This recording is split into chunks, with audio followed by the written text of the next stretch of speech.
ಚಿತ್ರದುರ್ಗದ ಕಾಂಗ್ರೆಸ್ ಶಾಸಕ ವೀರೇಂದ್ರ ಪಪ್ಪಿ ಇಡಿ ಇಕ್ಕಳದಲ್ಲಿ ಸಿಲುಕಿಕೊಂಡಿದ್ದಾರೆ. ನಿರಂತರವಾಗಿ ವಿಚಾರಣೆಯನ್ನು ನಡೆಸ್ತಾ ಇದೆ ಇಡಿ. ಇದೇ ವಿಚಾರಕ್ಕೆ ಸಂಬಂಧಪಟ್ಟಂತೆ ಮತ್ತಷ್ಟು ಬೆಳವಣಿಗೆಗಳಾಗಿದೆ. 20,000 ಕೋಟಿ ಅವ್ಯವಹಾರಕ್ಕೆ ದಾಖಲೆಯನ್ನ ಈಗ ಇಡಿ ತಂದಿದೆ ಅನ್ನೋದು ಗೊತ್ತಾಗ್ತಾ ಇದೆ. ಮೊನ್ನೆ ಅಷ್ಟೇ 2,000 ಕೋಟಿ ರೂಪಾಯಿಯನ್ನ ಶೀಘ್ರದಲ್ಲಿಯೇ ಸಂಪಾದನೆ ಮಾಡಿದಂತಹ ಆರೋಪ ಈ ವೀರೇಂದ್ರ ಪಪ್ಪಿ ಅವರ ಮೇಲೆ ಕೇಳಿ ಬಂದಿತ್ತು.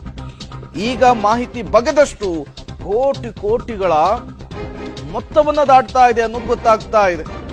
ಒಂದೇ ಗೇಮಿಂಗ್ ಆಪ್ ನಲ್ಲಿ ಬರೋಬ್ಬರಿ 7,450 ಕೋಟಿ ರೂಪಾಯಿಯನ್ನ ಸ್ವೀಕಾರ ಮಾಡಿದ್ರು ಅನ್ನುವಂತಹ ಆರೋಪ ಕೇಳಿ ಬರುತ್ತಾ ಇದೆ. ಇದರಲ್ಲಿ 1,720 ಕೋಟಿ ರೂಪಾಯಿ ಹಣವನ್ನ ಬೇರೆ ಬೇರೆ ಕ್ಷೇತ್ರಗಳಲ್ಲಿ ಹೂಡಿಕೆ ಮಾಡಿದ್ರಂತೆ, ಬಿಸ್ನೆಸ್ಗಳಲ್ಲಿ ಹೂಡಿಕೆ ಮಾಡಿದ್ರಂತೆ.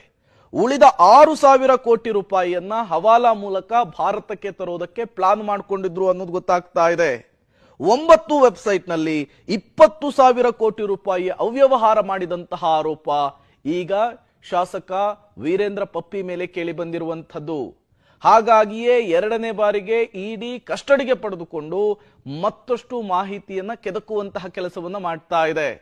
ಅಕ್ರಮ ಹಣ ವರ್ಗಾವಣೆಯ ಕೇಸ್ನಲ್ಲಿ ಈಗಾಗಲೇ ಇವರನ್ನ ವಶಕ್ಕೆ ಪಡೆದುಕೊಂಡು ಕಸ್ಟಡಿಗೆ ಪಡೆದುಕೊಂಡು ನಿರಂತರವಾಗಿ ವಿಚಾರಣೆ ನಡೆಸ್ತಾ ಇರುವಂತಹ ಇಡಿಗೆ